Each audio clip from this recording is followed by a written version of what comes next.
नमस्कार विद्यार्थी मित्रांनो, तुमचं स्वागत आहे कंबाईन ग्रुप बी आणि group C revision through PY concept batch मध्ये। मित्रांनो, आपण कंबाईन ग्रुप बी 2024 चा पेपर डिस्कस करत आहोत। त्यामधील आपले जवळपास 80 क्वेश्चन डिस्कस करून झालेले आहेत आणि त्यापुढील 20 क्वेश्चन आपले राहिलेले आहेत आणि जे की मॅथ आणि रिझनिंगचे आहेत। तर मित्रांनो, मॅथ आणि रिझनिंगचे क्वेश्चन डिस्कस करण्यापूर्वी आपल्याला हे 20 क्वेश्चन बद्दल थोडी माहिती घ्यावी। ओव्हरऑल हे 20 क्वेश्चन आपल्याला कसे सॉल्व्ह करता येईल किंवा ह्याबद्दलची स्ट्रॅटेजी काय असली पाहिजे किंवा ह्याचं अनालिसिस करून येणाऱ्या दिवसामध्ये मॅथ आणि रिझनिंगची प्रॅक्टिस कशी केली पाहिजे ते आज आपण बघणार आहोत। तर मित्रांनो, तुम्हाला एक जाणवलं असेल की आपण जेव्हा कंबाईनचे पेपर सोडवतो बी आणि सी चा, तर मॅथ आणि रिझनिंगचे क्वेश्चन हे नेहमी काय असतात, लास्टला असतात बऱ्यापैकी। तर बरेच मुलं काय करतात, जे नवीन मुलं असतात ते काय करतात, गणित बुद्धिमत्ता कधी कधी सुरुवातीला सोडवण्याचा प्रयत्न करतात आणि सुरुवातीला घेतल्यामुळे त्यांचा अटेम्प्ट जो आहे 60 किंवा 65 किंवा 75 च्या वर जात नाही। त्यामुळे नवीन मुलांना माझी एक सूचना आहे की मॅथ आणि रिझनिंगचे क्वेश्चन कधीही सुरुवातीला सोडायला घेऊ नका, कारण की एकदा तुम्ही मॅथ आणि रिझनिंगच्या ट्रॅपमध्ये अडकला की तुमचे 30-35 मिनिटं एका तासातील कसे जातात हे तुम्हाला कळणारही नाही। त्यामुळे नवीन मुलांसाठी महत्त्वाची सूचना आहे की तुम्ही मॅथ आणि रिझनिंगचे क्वेश्चन हे तुम्ही पण जसे जुने मुलं शेवटला सोडतात तसे तुम्ही पण काय करा, मॅथ आणि रिझनिंगचे क्वेश्चन हे तुम्ही शेवटीला सोडण्याचा प्रयत्न करा। तर मित्रांनो, आपण ठरलंय की 100 पैकी आपल्याला किती क्वेश्चन बरोबर काढायचे, 72 क्वेश्चन बरोबर काढायचे आहे आणि त्या 72 मधले 12 क्वेश्चन काय आहेत, ह्या 20 पैकी 12 आहेत। तर मित्रांनो, 20 पैकी 12 कसे निघतील किंवा येणाऱ्या दिवसामध्ये ते 12 काढण्यासाठी आपली स्ट्रॅटेजी काय असली पाहिजे आणि पेपरचे अनालिसिस करून ते 12 कसे अचीव्ह करता येतील ह्यावर आपलं काय असलं, इथून पुढचा जेवढे पेपर आपण मॅथ आणि रिझनिंगचे 14 पेपर डिस्कस करणार आहोत ना आपण कंबाईन बी आणि सी चे, त्यामध्ये आपण त्याच्यावरच जास्त फोकस असणार आहे।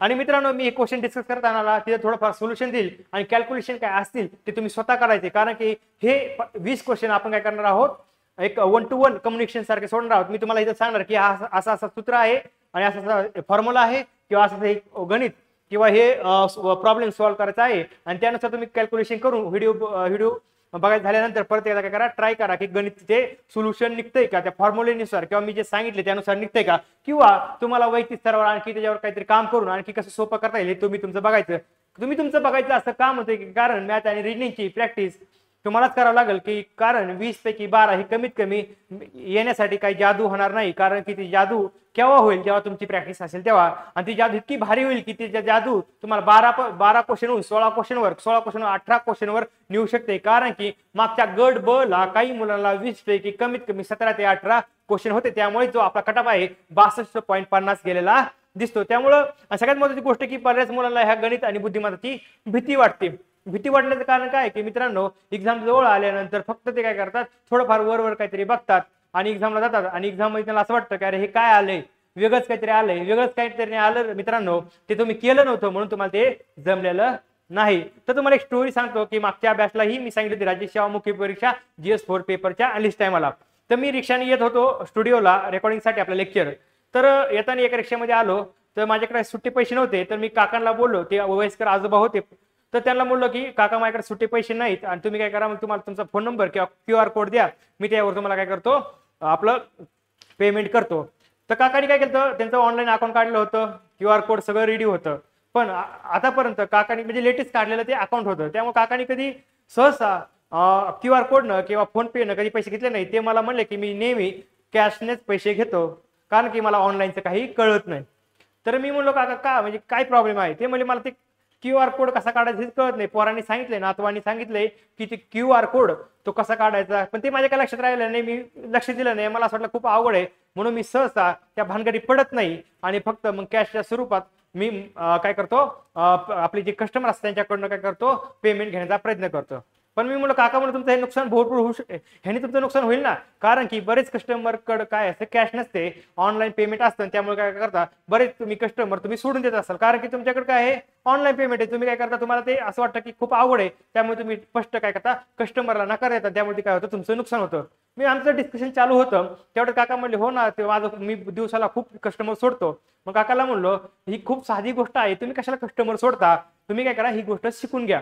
तर काकाला मी 2 मिनिटं सांगितलं स्कॅनर कसा काढायचा आणि कसं पेमेंट करायचं, 2-3 वेळेस सांगितलं। कसं असतं की जुन्या पिढीतल्या लोकांना मोबाईल हँडल करणं थोडं अवघड वाटतं, अवघड नाही पण ते कसं डोक्यामध्ये बसलेलं आहे की हे आपल्या त्याने जमणार नाही। पण नवीन मुलं बघा, लहान वर्षाची 3-4 वर्षाची मुलं खूप चांगल्या प्रकारे मोबाईल हँडल करतात, तसं जुनी माणसं करू शकत नाही, करू शकतात, पण ते काय करते, प्रयत्नच करते, त्याला असं वाटतं की हे आपल्या आपल्या काय आपल्या दिमागाच्या बाहेरचं म्हणजे डोक्याच्या बाहेरचं काम आहे. पण मी काय केलं, काकाला मग हे करत असताना थोडंफार आम्ही डिस्कशन झालं, काकाला ते सांगितलं क्यूआर कोड कसा काढायचा आणि कसा म्हणजे कस्टमरला तुम्ही ते दाखवा स्कॅनर, आणि ते स्कॅनर काय करतील, स्कॅन करतील आणि तुम्हाला पेमेंट करतील. आणि 1 2 3 स्टेप मधलं ते आहे. तुम्हाला तर माहिती ना, स्कॅनर काढणं काय 2 3 स्टेप केलं की स्कॅनर आपला ओपन होतो फोन पे किंवा गुगल पेला. तर काका म्हणले अरे इतकं सोपं आहे का? म्हणलं हा एवढं सोपं आहे काका. ते म्हणले अरे मग मी उगाच विचार करत बसलो की बाबा काहीतरी अवघड असेल, कशाला त्या झंझटीमध्ये पडायचं. तर काकाला म्हणलं एवढं सोपं आहे. ते काका मग मला म्हणले ठीक आहे. मला 2 3 वेळेस मी माझ्यासमोर ते म्हणजे म्हणले, एक वेळेस त्यांनी करून बघितलं आणि त्यांना ते काय झालं, ते आलं. आणि काका म्हणले अरे इतकं सोपं होतं, मी कशाला कस्टमर माझे वापस पाठवले, आता मलाच कळत नाही. मग मी हसले आणि निघून गेले. तात्पर्य सांगायची गोष्ट की ती गोष्ट सोपी होती, फक्त कधी ते करण्याचा प्रयत्न केलेला नाही. तसंच आपलंही आहे. आपण काय करतो, मॅथ रिडिंगची भीती मनामध्ये बाळगतो आणि मॅथ रिडिंगला कधीही मग ऍक्च्युअल पेपरलाही क्वेश्चन सोडवण्याचा प्रयत्न करत नाही आणि प्रिपरेशनच्या कालावधीमध्येही मॅथ रिडिंगला महत्व देत नाही. त्यामुळे मित्रांनो सांगतो की मॅथ रिडिंग काय आहे, आपल्या रिझल्टचा काही किनारा आहे. बरोबर आहे, परीक्षेचा किनारा आहे. कारण की आज पूर्ण पेपर म्हणजे असला किनारा काय म्हणतो की एखादा पोहणारा माणूस आहे, त्याला किनारा भेटला तर तो काय येईल, जमिनीवर येईल आणि काय करेल, त्याची वाटचाल पुढे चालू करेल. म्हणजे आपण म्हणतो ना, एखाद्याला किनारा भेटणं म्हणजे काय, सक्सेस भेटणं. मग हा किनारा आहे. मग काय होतं की 100 क्वेश्चन सोडताना तिथपर्यंत मुलं पोहोचतच नाही, कारण ते 1 तासाचा काय असतो, आपल्याला टाइम बाउंडिंग असतो. त्यामुळे काय होतं, बऱ्याच मुलांचं टाइम मॅनेजमेंट नसल्यामुळं तिथपर्यंत पोहोचत नाही. म्हणजे काय, किनाऱ्यापर्यंत पोहोचत नाही. किनाऱ्यापर्यंत पोहोचत नसल्यामुळं काय होतं, आपला अपेक्षित स्कोर पडत नाही आणि त्यामुळे काय होतं, आपला रिझल्ट जातो. बरोबर आहे मित्र. आणि मित्रांनो तुम्हाला एक स्पष्ट सांगतो की मॅथ रिडिंगची प्रॅक्टिस करत नसाल तर नक्की आजपासून तरी चालू करा. आज लेक्चर बघितल्यापासून सचिन ढवळे सर असतील, भूषण धूस सर असतील किंवा संदीप आरगडे सर असतील, यांच्या बॅचेस खूप चांगल्या प्रकारे डिझाईन केलेल्या आहेत. त्या बॅचेस तुम्ही पाहू शकता. किंवा यांच्या टेस्ट सिरीज ज्या असतील, या सरांच्या तुम्हाला नाव सांगितलं त्यांच्या, किंवा इतरही कुणाच्या टेस्ट सिरीज अवेलेबल असतील मॅथ आणि रिजनिंगच्या, किंवा बुस्टर सिरीज असतील किंवा फास्ट ट्रॅक बॅचेस असतील, तर तुम्ही करून घ्या मित्रांनो. खोटं नाही सांगत मित्रांनो, 2024च्या पेपरला चांगल्या मुलांनाही फक्त कसं दुर्लक्ष केल्यामुळे 5 ते 6 क्वेश्चन फक्त सोडवता आले आणि ते त्यांचा स्कोर 58 किंवा 61 असा झाला आणि हार्डली 1 मार्कानं 1.5 मार्कानं 0.50 त्यांच्या पोस्ट गेलेल्या आहेत. बरोबर. आणि घरी आल्यानंतर त्यांना असं कळलं की बाबा आपण थोडे जरी प्रयत्न केले असते तर आपले 1-2 मार्क वाढले असते. आणि ही पण तेच आहे, तुम्हाला मी दाखवणार आहे. 20 पैकी 14 क्वेश्चन, कमीत कमी 14 क्वेश्चन, आपलं किती 12 आहे, पण आणखी 2 एक्स्ट्रा निघतात ह्या पेपरला.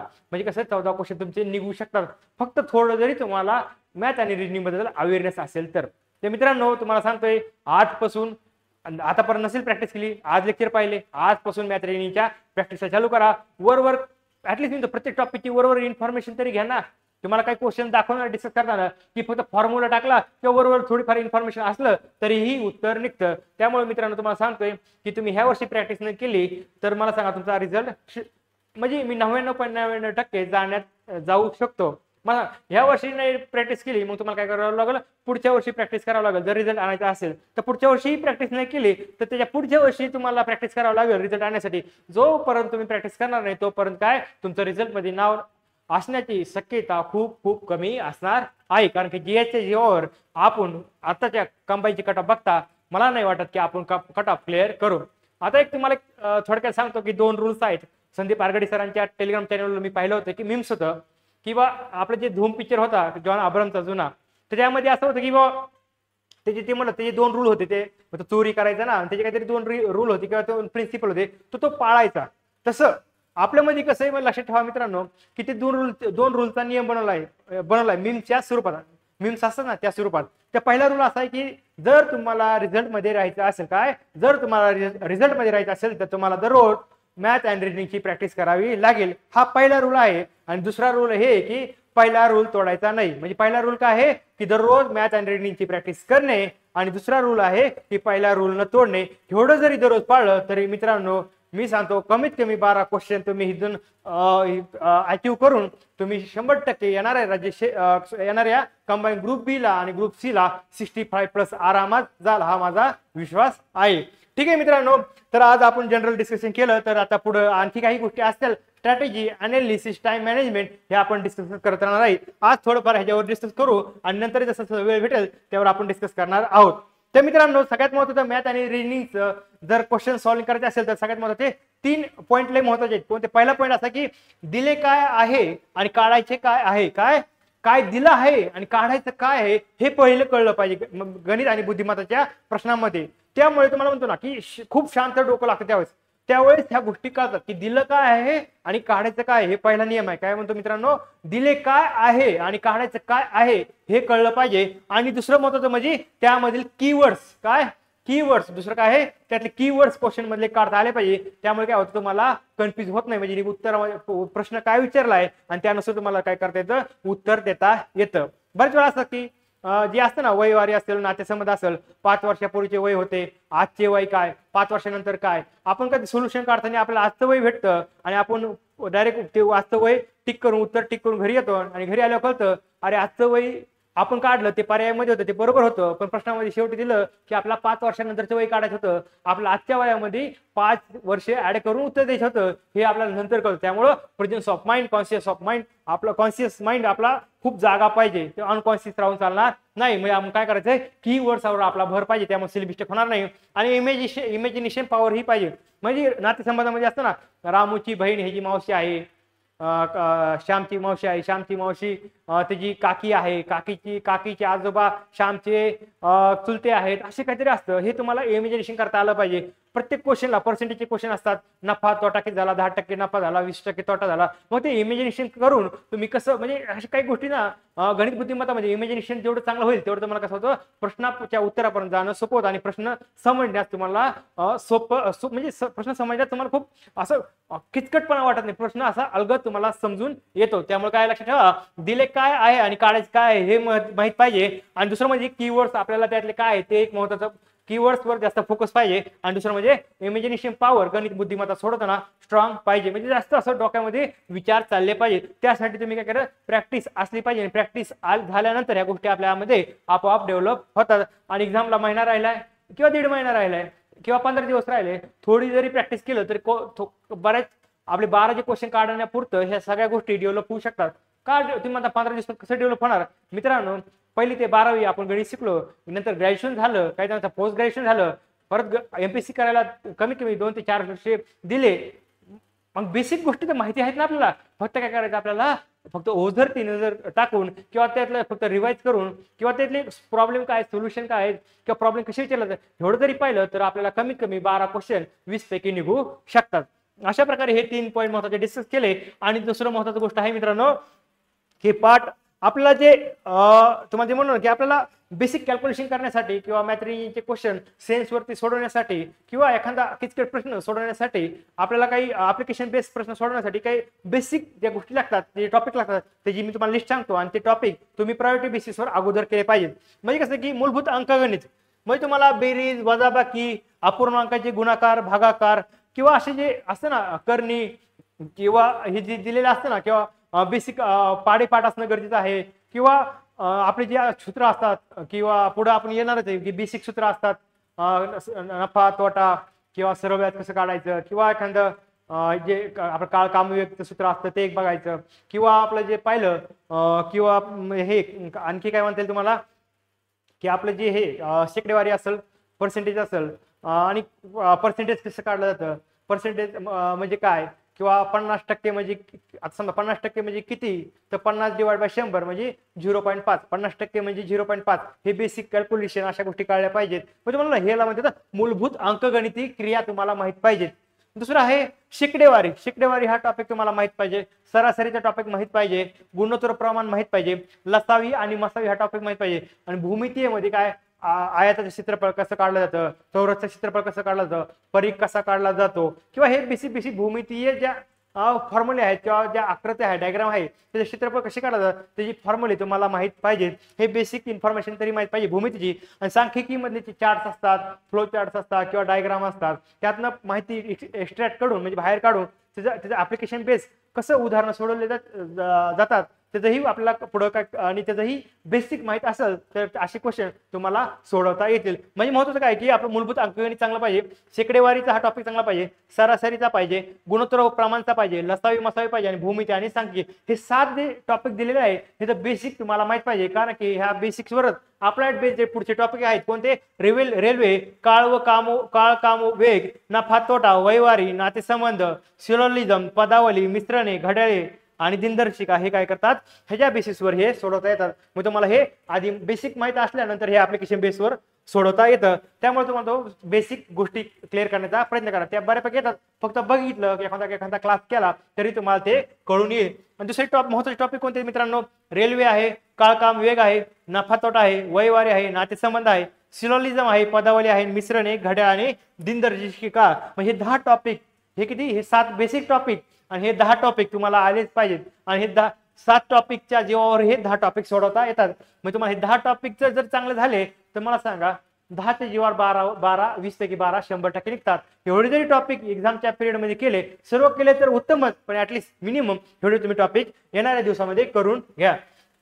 तर ठीक आहे मित्रांनो, आतापर्यंत आपण बेसिक माहिती पाहिली की नेमकं कसं केलं पाहिजे, काय केलं पाहिजे आणि एक्झाममध्ये येणाऱ्या दिवसामध्ये मॅथ अँड रिजनिंगची प्रॅक्टिस किंवा मॅथ अँड रिजनिंगचा अभ्यास कसा केला पाहिजे थोडक्यात डिस्कस केलेला आहे. हे इंट्रोडक्शन मध्येही आपण ह्याबद्दल थोडंफार बोललेलो आहोत. तर ठीक आहे मित्रांनो, आता 20 पैकी आपण जे बोललो की कमीत कमी मी काय म्हणलो 14 क्वेश्चन तुमचे निघले असते. किती, 14 क्वेश्चन फास्ट मध्ये विदिन 30 सेकंदात निघले असते. थोडा तरी अवेअरनेस असला असता तरी पण. तो कसं आहे ते तुम्हाला मी प्रूव्ह करून दाखवणार आहे. आणि 6 क्वेश्चन थोडे विचार करणारे होते किंवा तुम्हाला टाइम कंझ्युम होते, मी त्याच्याकडे दुर्लक्ष करतो. ठीक आहे, तर लक्षात ठेवा, तुम्हाला दाखवतो की हे बघा मी जे ग्रीन केलेलं आहे ना, इथं ग्रीन केलेले असे तुम्हाला जेवढे दिसतील तेवढे काय तर तुम्हाला 30 सेकंदामध्ये सुटणारे गणित आहेत. 30 सेकंदात काय 2 सेकंदात पण सुटतात. हे तुम्हाला असे किती गणित आहेत तर मित्रांनो ते नंतर काउंट करा, 14 गणित आहेत. किती, 14, एका मागून एक आता आपण डिस्कस करूयात. तर काळजीपूर्वक मित्रांनो लक्ष ठेवा. तर आता आपल्याला बघायचं आहे, ठीक आहे, त्या अगोदर आपल्याला एक राहिलं माझं मित्रांनो बोलायचं आहे. ह्या डिस्कशन मध्ये इंट्रोडक्शन मध्ये पण आपल्याला पाहिलं आहे. आणखी थोडं डिस्कस करतो की टाइम मॅनेजमेंट. बरेच मुलाचा विषय असतो की गणित बुद्धिमत्ता का सुटत नाही, तर टाइम पुरत नाही, बरोबर आहे.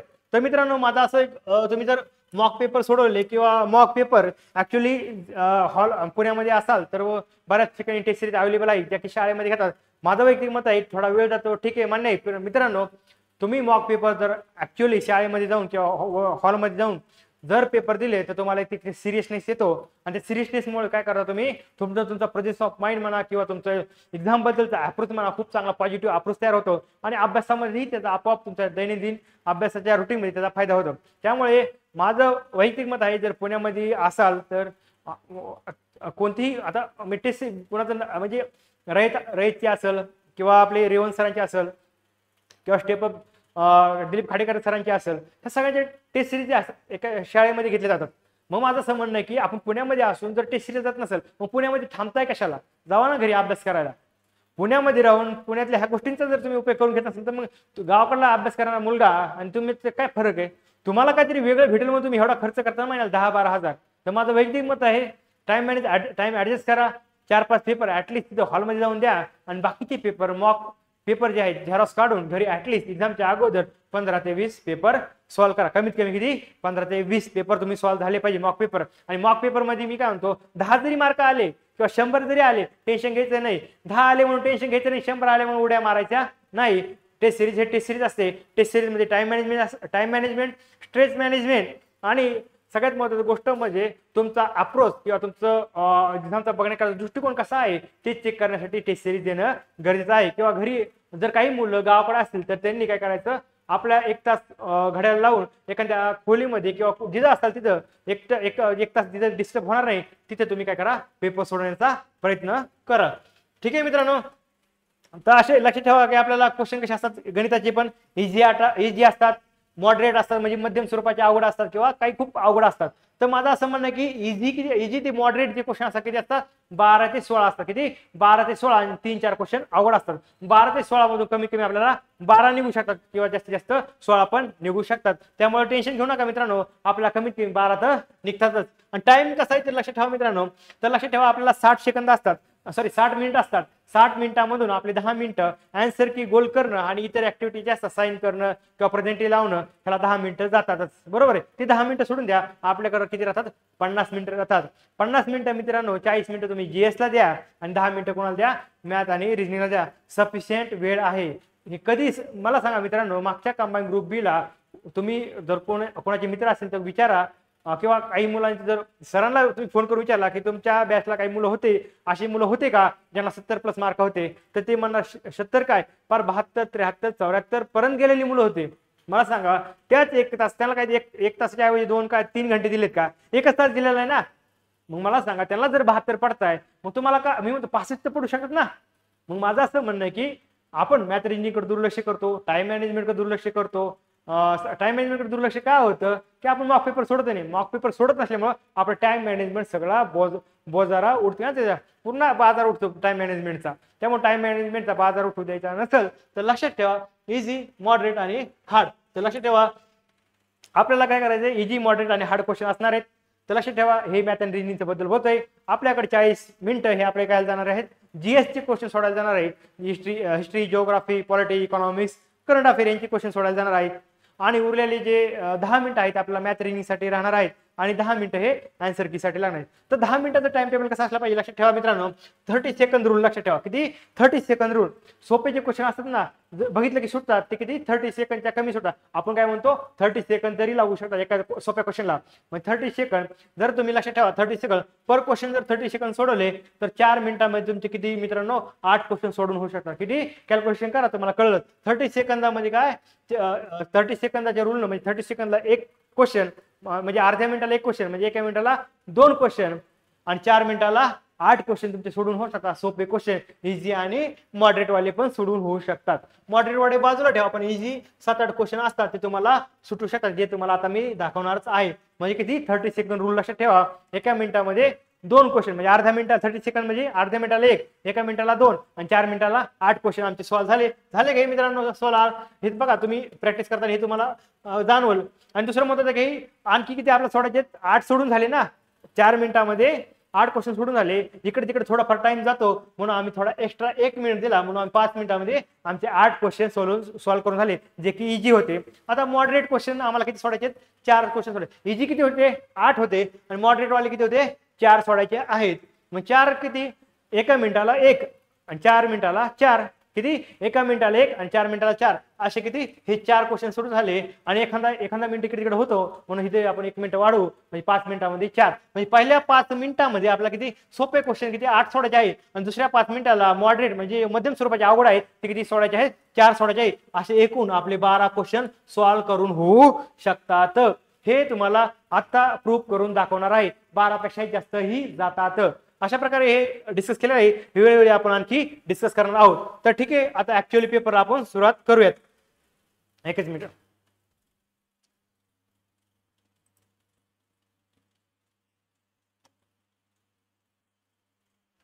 तर लक्षात ठेवा मित्रांनो, आता हे ब्लड रिलेशनचा प्रॉब्लेम आहे.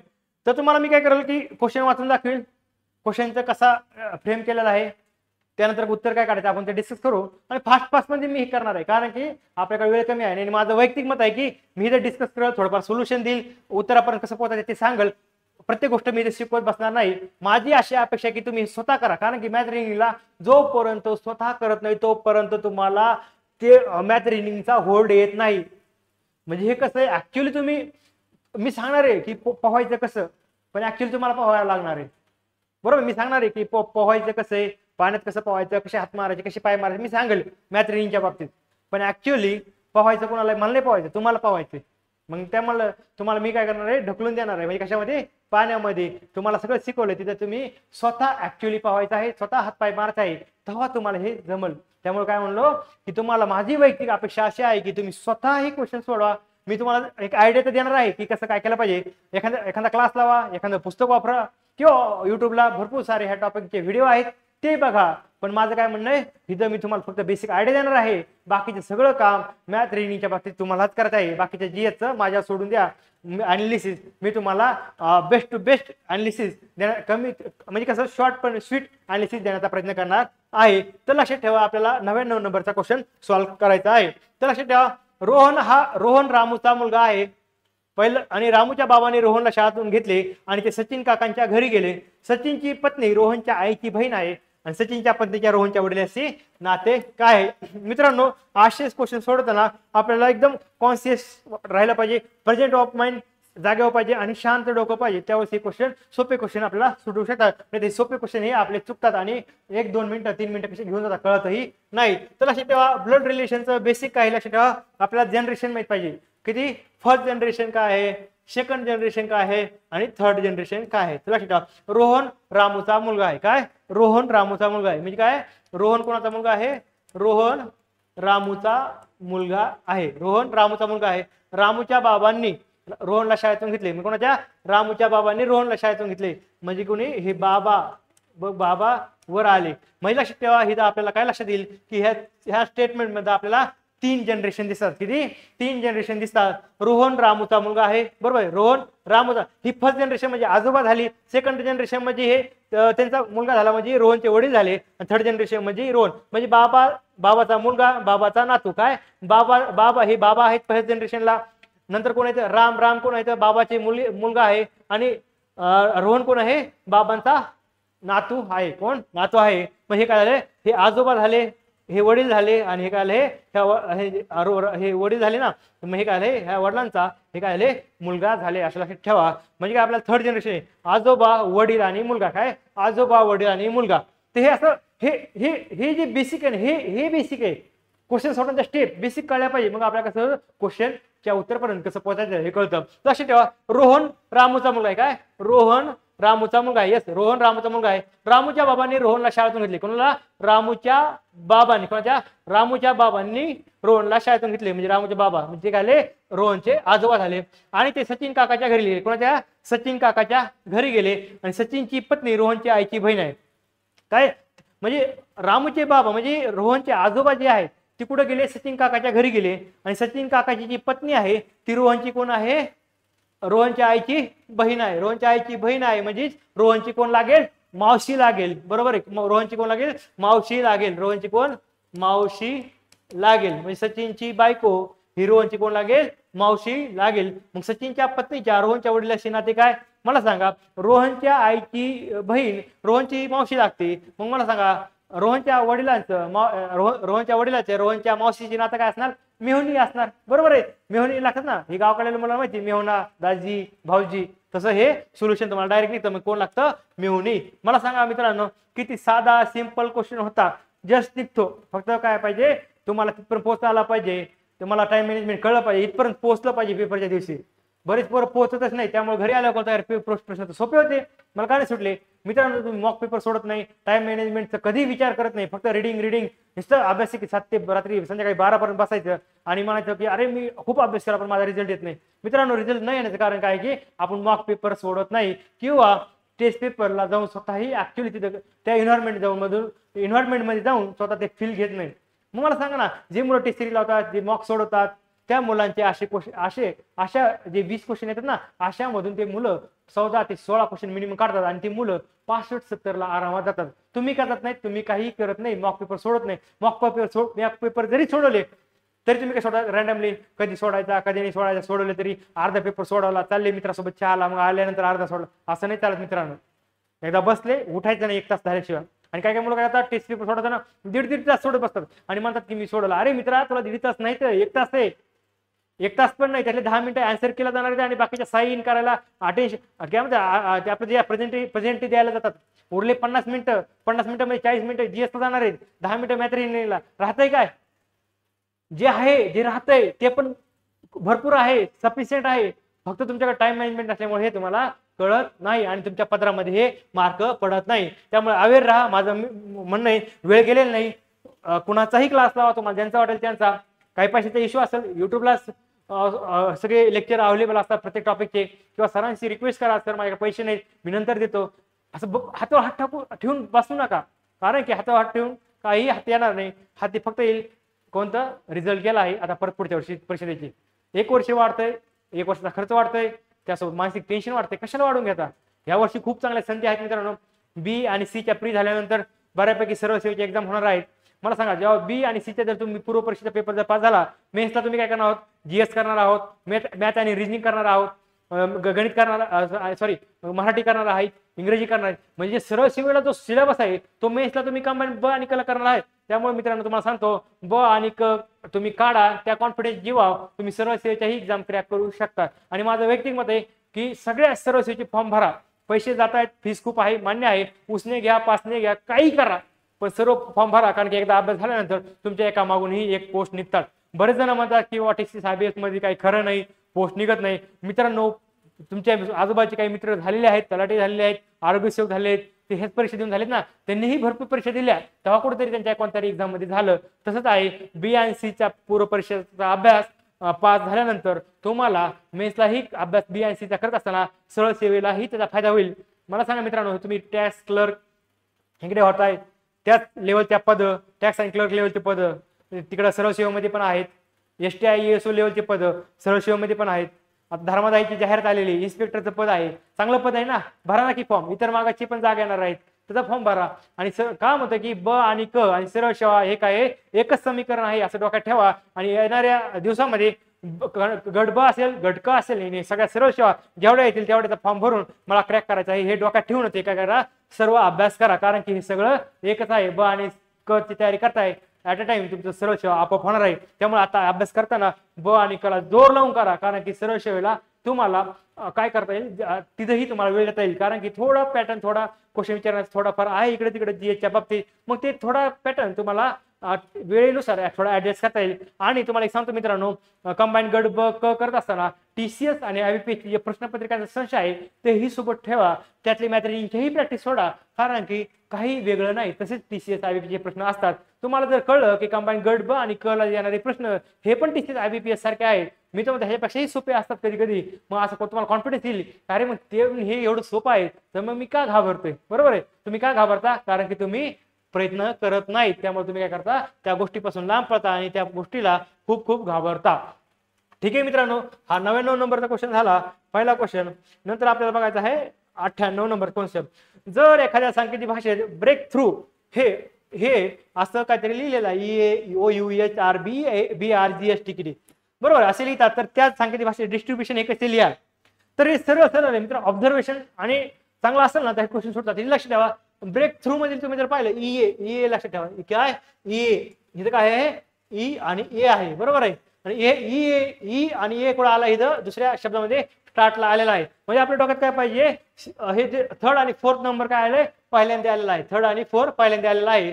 लक्षात ठेवा. मग आपल्याला काय लिहायचं, डिस्ट्रीब्युशन लिहायचंय ना, डिस्ट्रीब्युशन. मग लक्षात ठेवा, आपल्याला काय बघायचं आहे, जे सेकंड आणि थर्ड आहे, काय सॉरी थर्ड आणि फोर आहे, काय इथं काय होतं, थर्ड आणि फोर हे काय झालं होतं, फर्स्ट आणि सेकंड आलं होतं. आणि इथं काय आहे, इथं पण काय तेच रूल फॉलो झाला पाहिजे, थर्ड आणि फोर काय झालं पाहिजे, पहिल्यांदा आलं पाहिजे. म्हणजे काय आलं पाहिजे, ST हे ह्या काय आहे, हे आधी आलं पाहिजे. मग मला सांगा पर्यायामध्ये कुठे ST दिसते तुम्हाला, इथं काय आहे, TI आहे, इथं काय SI आहे, इथं RI आहे, ST कुठे दिसतंय, एकमेव. बाकीचं बघायचंही गरज नाही, हार्डली 2 सेकंदात हे उत्तर निघतं.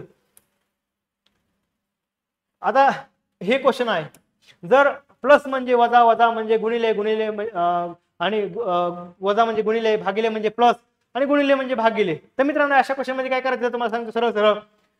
प्लस म्हणजे वजा आहे ना, तर डायरेक्ट पेन असतो आपला ब्लॅक वाला, आपण गोल करायसाठी वापरतो, डायरेक्ट बाजूला कुठे टाकत बसायचं नाही, खूप कन्फ्युज होतं. प्लस म्हणजे वजा आहे ना, तर लक्षात इथं लगेच वजा करून टाकायचं, काय इथं वजा करायचं, बरोबर आहे. वजा म्हणजे गुणिले, मग इथं गुणिले करायचं. वजा भागिले म्हणजे प्लस, भागिले म्हणजे प्लस, इथं लगेच प्लस करायचं.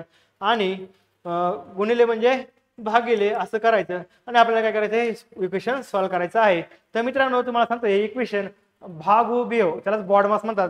भागुबेव म्हणजे काय, आधी भागाकार करा, नंतर गुणाकार करा, नंतर बेरीज करा, नंतर वजाबाकी करा, नंतर तुम्हाला काय घेतं, हे जो उत्तर आलेलं दिसतं, हे उत्तर जे आहे काय 48 येतं. हे मी इथं सॉल्व्ह करून देणार नाही, कारण की आपलं पहिल्यापासून ठरलंय, मी तुम्हाला फक्त स्ट्रॅटेजी देणार आहे आणि तुम्हाला एक आयडिया देणार आहे, त्यानुसार तुम्हाला हे सोडायचं आहे. तुम्ही हे आता लेक्चर झाल्यानंतर हे सॉल्व्ह करून बघा, आणि हे एकदा लेक्चर झाल्यानंतर हे 15-20 क्वेश्चन परत एकदा सॉल्व्ह करा, म्हणजे तुम्हाला एक आयडिया येईल स्वतःची की तुम्ही कुठपर्यंत जाऊ शकता मॅथ रिनिंगला.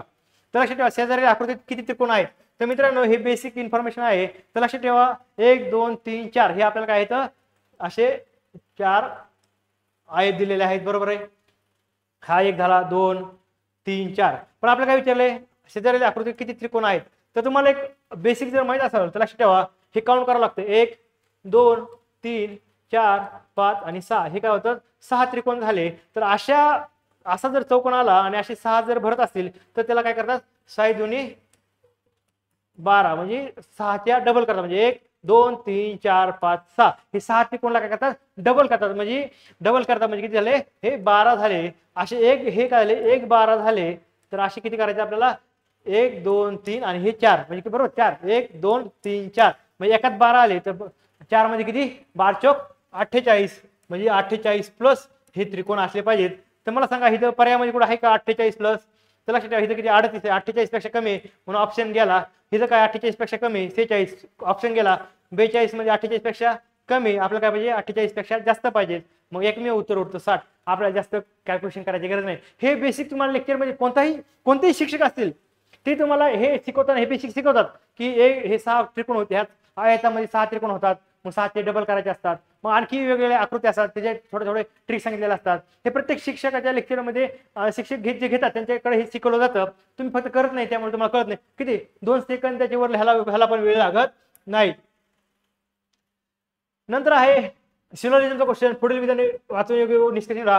सर्व मोगरा शेवंती आहेत आणि सर्व शेवंती फुले आहेत. हे आपले काय आहेत, विधाने आहेत. हे 2 विधाने आहेत. सर्व मोगरा शेवंती आहेत आणि सर्व शेवंती फुले आहेत. मग काय करायचं, सर्व मोगरा शेवंती आहेत आणि सर्व शेवंती फुले आहेत म्हणजे काय, हे सगळं मोगरा काय आहे सगळं लक्षात ठेवा, त्या शेवंत्या आहेत आणि सगळं शेवंत्या काय आहेत, फुले आहेत. हे अशा प्रकारे सिलोजिझमची बेसिक डायग्राम तयार होते. हे खूप साधा आहे. मग आपल्याला काय विचारलंय, निष्कर्ष सर्व फुले मोगरा आहेत आणि सर्व फुले शेवंती आहेत.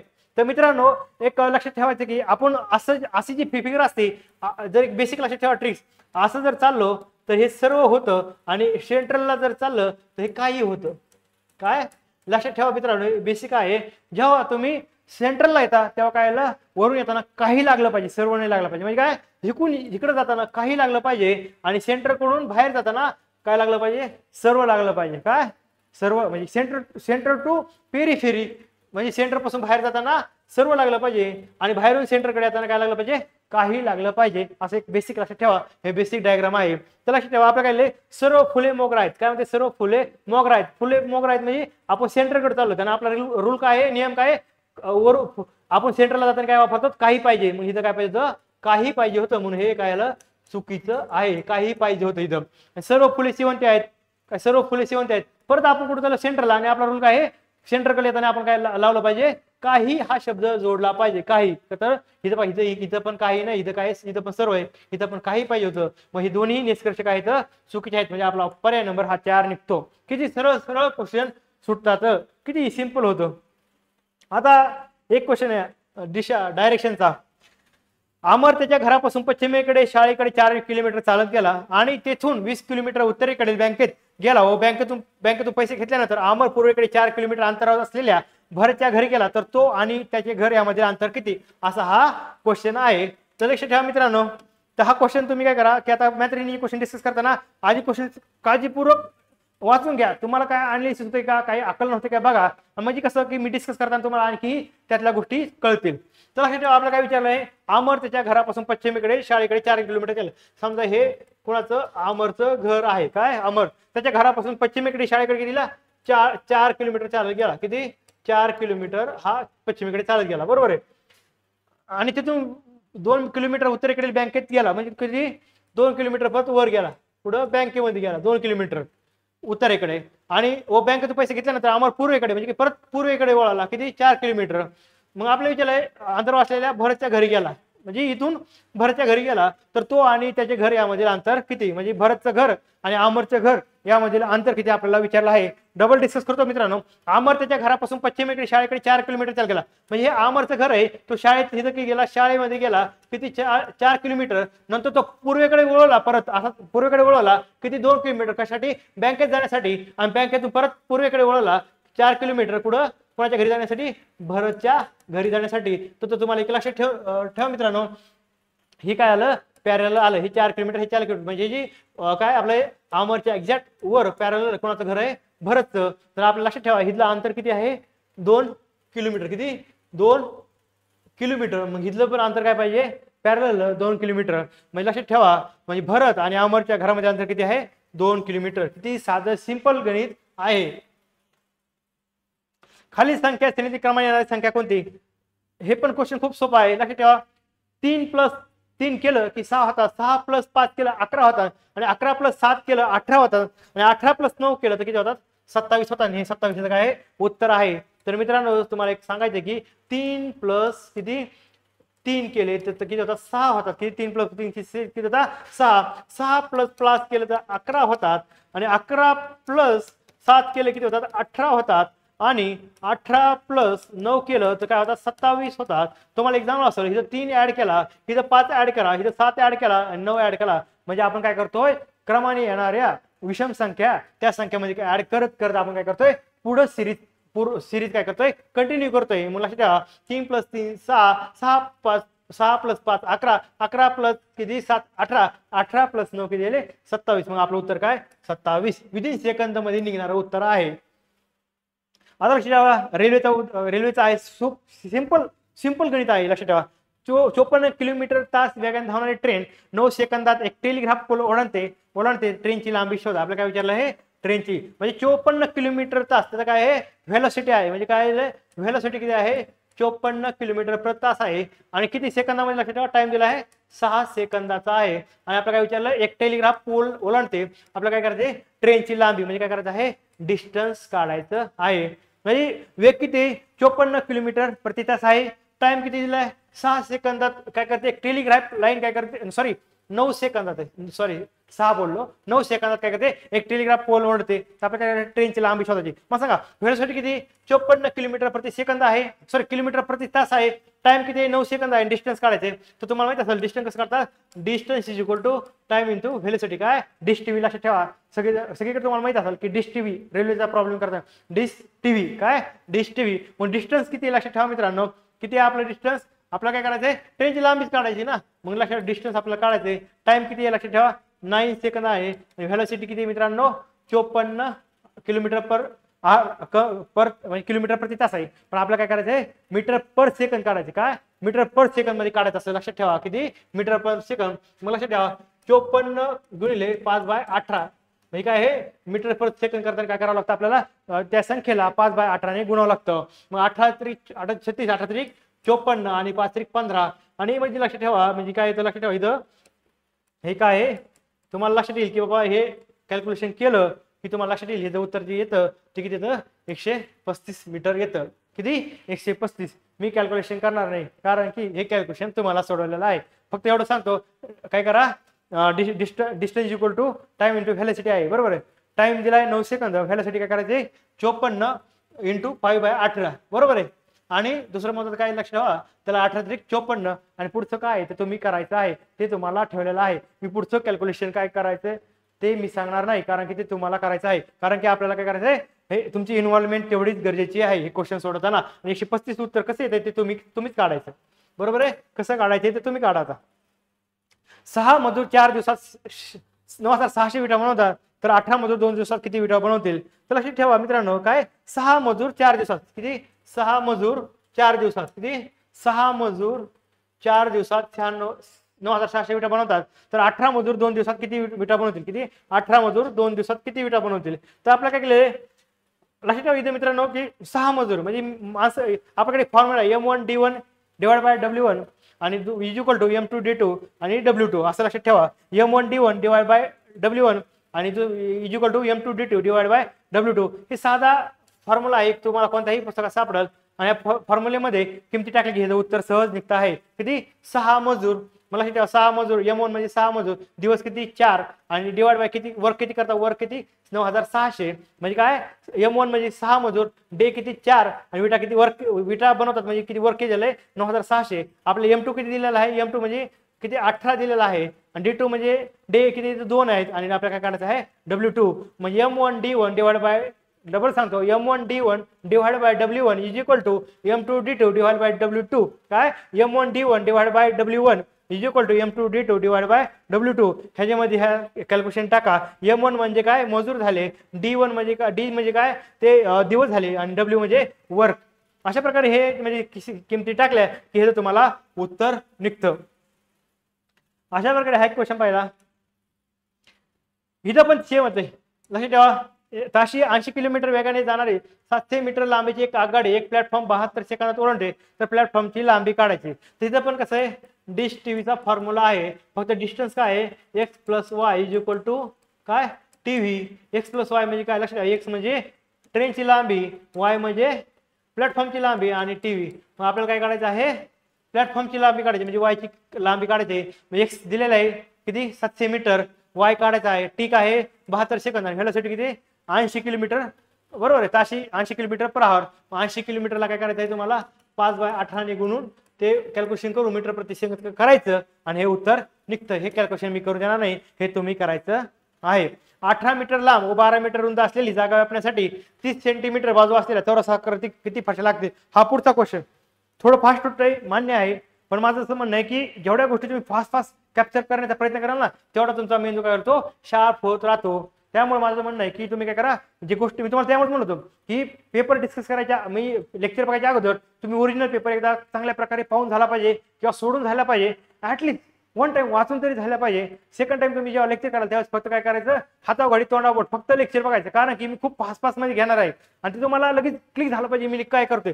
तर त्यावेळेस जर तुम्ही लिहित बसले किंवा काय करत बसले तर तुम्हाला ते जुळणार नाही. त्यामुळे काय लेक्चरचा तुम्हाला फायदा होणार नाही. मग तुम्हाला सांगितलं की पहिल्यांदा तुम्ही काय केलं पाहिजे, पेपर सॉल्व्ह करून पाहायला पाहिजे, नंतर लेक्चर बघायचं शांतपणे म्हणजे पेन वही न घेता डायरेक्ट फक्त लेक्चर बघत राहायचं आणि नंतर काय करायचं 2 किंवा 4 स्पीडने लेक्चर बघायचं. जिथं जिथं तुम्हाला वाटलं नोट डाऊन करायचं किंवा प्रॉब्लेम सॉल्व्ह करून पाहायचा आहे तिथं तुम्ही नंतर करू शकता. अशा प्रकारे 3 वेळेस तुमचा पेपर तुमच्या नजरेखालून जातो. मग मला सांगा मित्रांनो 65+ कॉन्फिडन्स आपले जे बॅच आहे ना ब्रेक द फिअर बॅच, ते तुमचं भीती खूप 14 पेपर जर झाले डिस्कशन पाहिलं ना आणि मी तुम्हाला म्हणतो ना शेवटपर्यंत फक्त माझ्यासोबत टिकून राहा, 100% सांगतो तुमचा कॉन्फिडन्स खूप जे म्हणतो ना माझा स्कोर 65 कसा येईल, बाकीच्या मुलांना पडतात आणि खुशी पडतात, माझं तर 48-52 मध्ये स्कोर असतो किंवा 55-58 मध्येच असतो आणि तो पण आलाय, तो पण बळच आलाय असं वाटतं. मित्रांनो बळच नाही, सहज साध्य आहे. 65+ किती 65+, फक्त काय शेवटपर्यंत टिकून राहा माझ्यासोबत.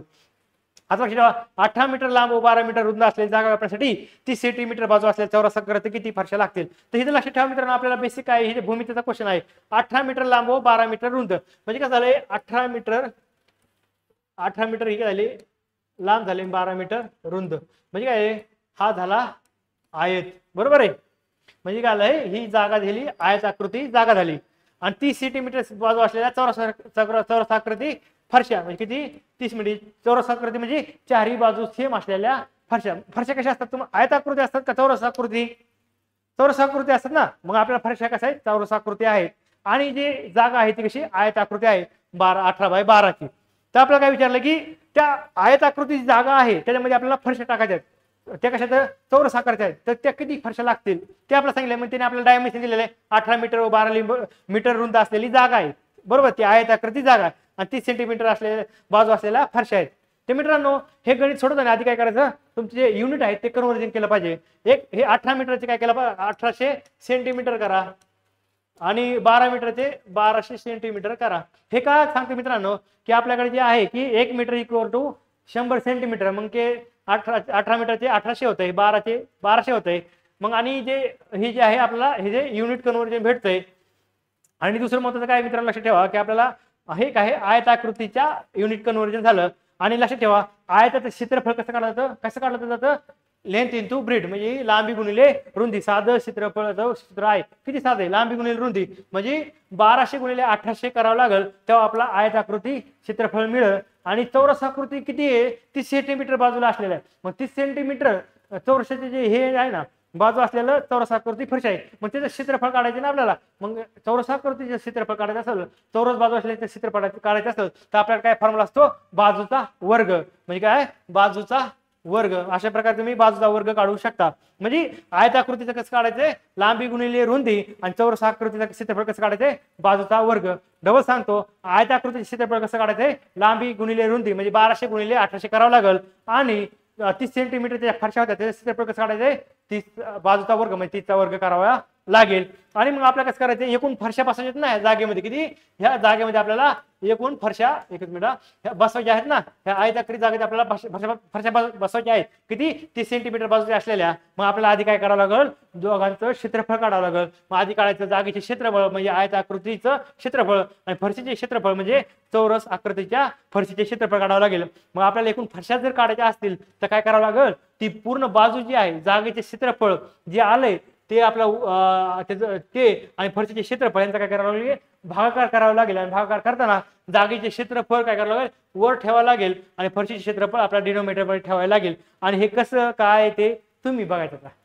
हा, हे थोडं कन्फ्युज झालं असेल, पण तुम्ही करायचं. हे कन्फ्युजन स्वतः करायचं. मी तुम्हाला फक्त आयडिया दिलेली आहे आणि त्याचं उत्तर जे आहे ते तुम्हाला निघेल. अशा प्रकारे हा ही क्वेश्चन खूप सोपा होता.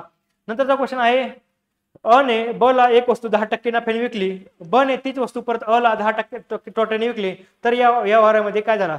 ज्या मुलांना हे जर नॉलेज नाही किंवा ह्याबद्दल आयडिया नाही ते म्हणजे अ ने ब ला एक वस्तू 10% नफ्याने विकली आणि ब ने तीच वस्तू परत अ ला 10% तोट्याने विकली, तर ह्या व्यवहारामध्ये काय झाले. त्याचं म्हणणं आलं की 10% नफ्याने विकली पहिल्यांदा, परत 10% तोट्याने विकली. मग त्याचं जनरल काय वाटेल, 10% नफ्याने विकली, 10% परत तोट्याने विकली. मग असं वाटलं ठीक आहे, काही झालं नाही, ना नफा ना तोटा. मग आपण काय करतो, अ चा ना नफा झाला ना तोटा झाला हे उत्तर लिहितो. पण हे सबसेल चुकीचं आहे. तर लक्षात ठेवा, अ ने ब ला एक वस्तू 10% नफ्याने विकली, 10% नफ्याने म्हणजे 100. एक लक्षात ठेवा, एक वस्तू किती 100 रुपयाला आहे, ती 10% नफ्याने म्हणजे 110 रुपयाला विकली. किती 110 रुपये. हा झाला पहिला व्यवहार.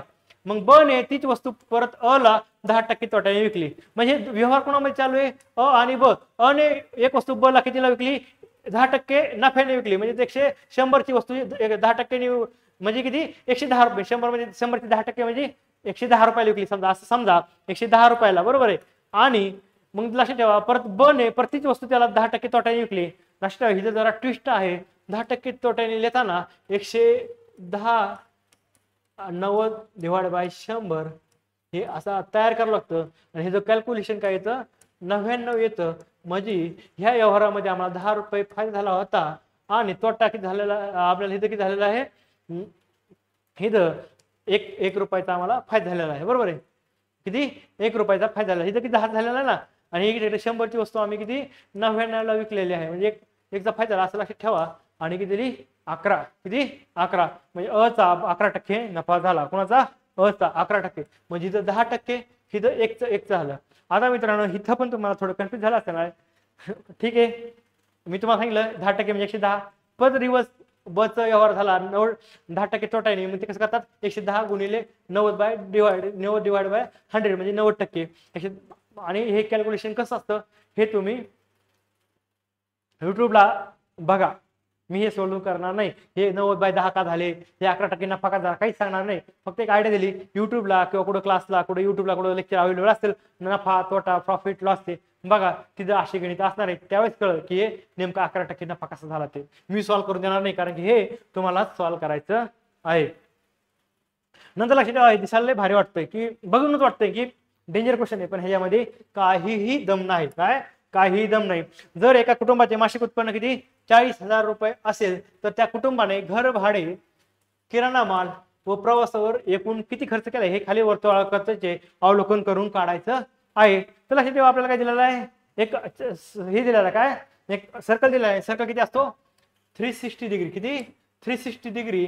आणि 360 डिग्रीचा खर्च किती मित्रांनो 40,000. किती 40,000 वर दिलंय ना. एका कुटुंब मासिक उत्पन्न 40,000 असेल, म्हणजे हे सगळं 40,000 आहे. म्हणजे हे सगळं खर्च जो आहे, घरभाडे, बचत, किराणा, प्रवास आणि वीज, हे किती 360 डिग्री आणि ते किती 40 डिग्री. म्हणजे 360 डिग्री मध्ये किती 40,000, म्हणजे 360 डिग्री मध्ये ते 40,000 एकूण खर्च त्यांनी दाखवला आहे. म्हणजे एका डायग्रामच्या स्वरूपात.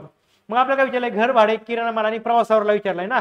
घर भाडे, प्रवास आणि किराणा माल. मग घर भाडे किती 110, किराणा किती 90 आणि प्रवास किती 70. घर भाडे 110, किराणा 90 आणि प्रवास 70. ह्या सगळ्यांची बेरीज केली तर किती ते 270 डिग्री येते. मग आपल्याला विचारलं की मग तो खर्च किती 270 डिग्रीचा. तर लक्षात ठेवा 370 डिग्री म्हणजे 40,000 आहे. मग 270 डिग्री इज इक्वल टू किती, हे क्रॉस मल्टिप्लिकेशन करून तुम्ही काढू शकता. साधं सरळ आहे. ते क्रॉस मल्टिप्लिकेशन कसं करायचं तुम्ही करा. तुम्हाला फक्त एक आयडिया देणार आहे मी. 150 व 500 या संख्येमध्ये किती संख्यांना 11 ने भाग जातो हे बेसिक जे नितीन महाले सरांचं पुस्तक आहे कोकिळा प्रकाशनचं, त्याच्यामध्ये असे फॉर्म्युले खूप छान प्रकारे दिले. ते पुस्तक तुम्ही अंकगणितासाठी वापरू शकता. तिथे असे बेसिक फॉर्म्युले तुम्ही पाठ जरी करून गेले तर तुम्हाला असले क्वेश्चन सुटू शकतात, कारण की हे असे क्वेश्चन नेहमी आपला सरळ सेवा असेल किंवा कंबाईन असेल नेहमी विचारलेले दिसतात. तर लक्षात ठेवा आपल्याला ह्याचा फॉर्म्युला काय आहे, Tn = a + n - 1d. इथं पाठ करून टाका. असा परत क्वेश्चन आला तर सुटला पाहिजे, चुकला नाही पाहिजे. सुटला पाहिजे, चुकला नाही पाहिजे. काय म्हणलं, चुकला नाही पाहिजे, सुटला पाहिजे. Tn = a + n - d. आता Tn काय ते लक्षात ठेवा. 150 व 500 मधील किती संख्यांना 11 ने भाग जातो आपल्याला विचारला आहे. तर मग आपला आता Tn काय फॉर्म्युल्यामधला एक आहे फॉर्म्युल्यामधला हे आपल्याला पाहावं लागेल. तर लक्षात बेसिक आयडिया सांगतो. Tn म्हणजे काय लक्षात ठेवा मित्रांनो, 500 ची संख्या आहे, 500 मॅक्स झाली तर जे म्हणजे लास्टची जी संख्या आहे 150 ते 500 मध्ये जी लास्टची जी संख्या आहे जिला 11 ने भाग जातो ती म्हणजे Tn. म्हणजे 495 ला ही शेवटची जी संख्या आहे म्हणजे 500च्या 150च्या नंतर की जिला किती 11 ने भाग जातो, 495च्या पुढच्याला एकाला भाग जात नाही म्हणून शेवटची जी संख्या आहे ती 495 Tn घेतली जाते.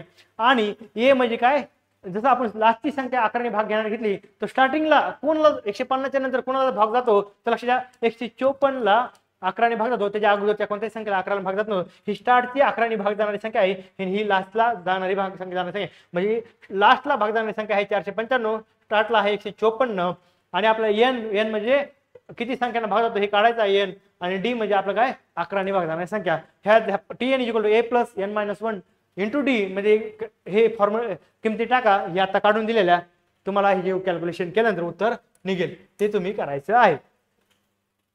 चला लक्षात ठेवा. आता हे क्वेश्चन आहे खूप साधा सिंपल होता. आपल्याकडे क्वेश्चन आहे ना, a + b² = a² + 2ab + b², a - b (bracket square) = a² - 2ab + b² आणि नंतर असतं a² - b². हे आपल्याला तीन फॉर्म्युले लक्षात ठेवा. रिपीट करतो. a + b ब्रॅकेट स्क्वेअरचं काय होतं a² + 2ab + b² आणि a - b ब्रॅकेट स्क्वेअरचं काय होतं a² - 2ab + b².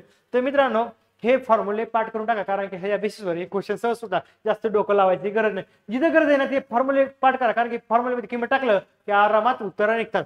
तर लक्षात ठेवा आपला हा फॉर्म्युला आहे a² - b² = a - b + a + b. तर ते लक्षात ठेवायचा. हा a झाला, हा b झाला आणि आपला फॉर्म्युला कोणता आहे a² - b² = a - b * a + b. बरोबर आहे. मग a काय त्यातलं मी लक्षात ठेवा 3.49 - 0.51.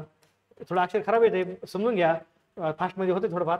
3.49 काय प्लस 0.51 आणि शेवटी खाली काय राहते 3.49 वजा 0.51. जर हे कॅल्क्युलेशन केलं तर तुम्हाला लक्षात येईल हे 3.49 0.51 3.49 - 0.51 कॅन्सल होते. 3.49 + 0.51 ची बेरीज किती 4 येते. फास्ट मध्ये घेतलंय हा फॉर्म्युला लागू करा कोणता a² - b² a - b + a + b. a म्हणजे 3.49 b म्हणजे 0.51 हे तुम्ही करू शकता. a म्हणजे हे झालं b म्हणजे हे झालं. हे फॉर्म्युला आहे a² - b² = a - b * a + b. सरळ सरळ उत्तर निघतं. कॅल्क्युलेशन तुम्हाला करायचं आहे. नंतर लक्षात ठेवा अशा प्रकारे मित्रांनो तुम्हाला सांगतो किती क्वेश्चन झाले आपले फास्ट मध्ये सोडवले. किती फास्ट मध्ये तुम्ही बघू शकता. आपलं डिस्कशन स्टार्ट झाल्यानंतर ऍक्च्युअल क्वेश्चनला कमी वेळेत आपण हे खूप क्वेश्चन फास्ट सोडवलेले आहेत. प्रॅक्टिस केलं तर तुम्ही ह्याच्याही पेक्षा फास्ट सोडू शकता. कॅल्क्युलेशन करू किती क्वेश्चन होते. एक नंबर झाला हा 1 2 2 हिरवा बघा 2 3 4 5 6 7 8 9 10 11 12 13 आणि 14. किती 14. खूप झाले 65 प्लस जाण्यासाठी. मी फक्त 12 म्हणलो होतो. किती किती साधं आहे. पण तुम्हाला कसं आहे तुम्ही करत नाही. त्या काका रिक्षावाल्या काकासारखी गत झाली. करत नाही म्हणून कळत नाही नेमकं काय खरं सोपं का आवड काहीच कळत नाही. ते करत असल्यामुळे अवघडच वाटतंय. त्यामुळे काय करा मॅथ रिडिंगची डेली प्रॅक्टिस करा. वेळ गेलेली नाही. मित्रांनो अशा प्रकारे आपले काय सोपे 14 क्वेश्चन सोडून झालेले आहे. तर आपल्याला नंतर कोणते बघायचे आहेत जे मॉडरेट किंवा अवघड क्वेश्चन बघायचे आहेत. किती राहिलेले आपले 6 क्वेश्चन राहिलेले आहेत. ते लगेच घेऊयात आपण.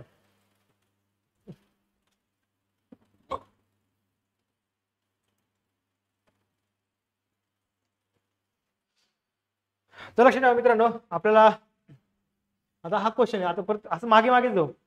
तर हा क्वेश्चन आहे, खालील माहिती काळजीपूर्वक वाचा. तर हे थोडं हे करतो, म्हणजे हे जरा खूप हे झालंय का ते घाण झालंय ना थोडं माझ्याकडनं हो ठीक आहे. आपण हे वाचायचंय, खालील माहिती काळजीपूर्वक वाचा आणि प्रश्नाचे उत्तर द्या. मी फक्त वाचते, तुम्ही आधी वाचलेलंच असणार, त्यामुळे काही टेन्शन नाही.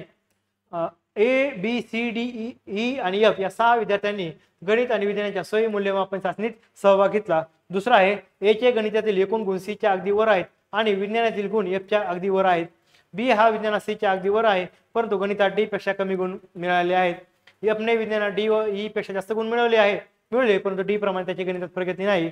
गणितात सी व डी यांच्यामध्ये कोणीही नाही आणि विज्ञानात सी आणि ए मध्ये कोणीही नाही. तर विज्ञानात कोणी सर्वात जास्त गुण मिळवले? मित्रांनो, कुणी मिळवले हे काढण्याच्या फंदात पडूच नका, कारण की खूप मोठा ट्रॅप आहे. हे प्रश्न नाही सोडवला तरी चालेल, कारण की हा क्वेश्चन स्किप करणं गरजेचं असतं. मी तुम्हाला तेच म्हणतो ना, मॉक पेपर टेस्ट सिरीज सोडवल्या तेव्हा कळतं की काय स्किप करायला पाहिजे, कोणते प्रश्न सोडवले पाहिजे. आपल्याला कळतच नाही स्किप काय करायचं आणि सोडायचं काय, त्यामुळे आपण काय होतो सगळा कार्यक्रम गणतो. तर हा क्वेश्चन स्किप करायला पाहिजे होता. पण मी एक क्वेश्चनचं सोल्युशन थोडंफार सांगतो की नेमकं कसं होतं. तर आपल्याला गणित आणि विज्ञानाची सोय मूल्यमापन चाचणी होती, त्याबद्दल दिलेलं आहे. मग आपण काय करायचं, 2 भाग पडूया, गणित आणि विज्ञान. मग त्याचं जर केलं तर कॅल्क्युलेशन हे सोडवलं तर लक्षात ठेवा A C D B F म्हणजे सगळ्या टॉपला आहे गणितामध्ये. आणि विज्ञानामध्ये पाहिलं B C A F D E म्हणजे असं आहे, म्हणजे टॉपला बी आहे, मग नंतर एक एक कमी आहे असं लिहिलेलं आहे गणित आणि विज्ञानाचं. ते कसं लक्षात, ए च्या गणितातील एकूण गुण सी च्या अगदी वर आहेत, बरोबर आहे. ए च्या गणिताचे एकूण गुण सी च्या अगदी वर आहे, बरोबर आहे, सी च्या वर ए आहे.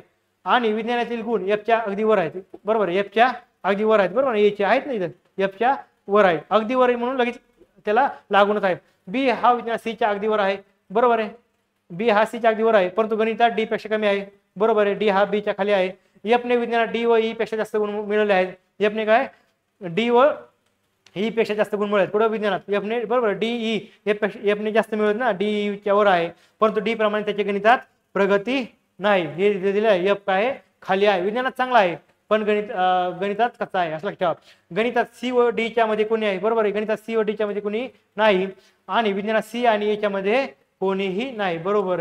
मग आपलं विचारलं की विज्ञानात सर्वात कोणी जास्त गुण मिळवले आहेत, त्याला ठेवा. मी हे सोल्युशन डायरेक्ट दिलं होतं, मला उत्तर होतं बी. ह्याच्या अशा प्रश्नाच्या सहसा आधी लागायचं नाही.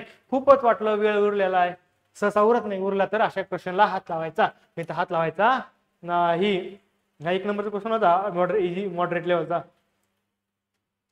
नंतर लक्ष ठेवा, आपल्याला नंतरचा प्रश्न आवडत आहे. आता ह्याचा प्रश्न आहे वयवारीचा. 5 वर्षापूर्वी रेखा व नेहाचे सरासरी वय 34 वर्ष होते. आज रेखा व नेहावर नीरजचे सरासरी वय 33 वर्ष आहे.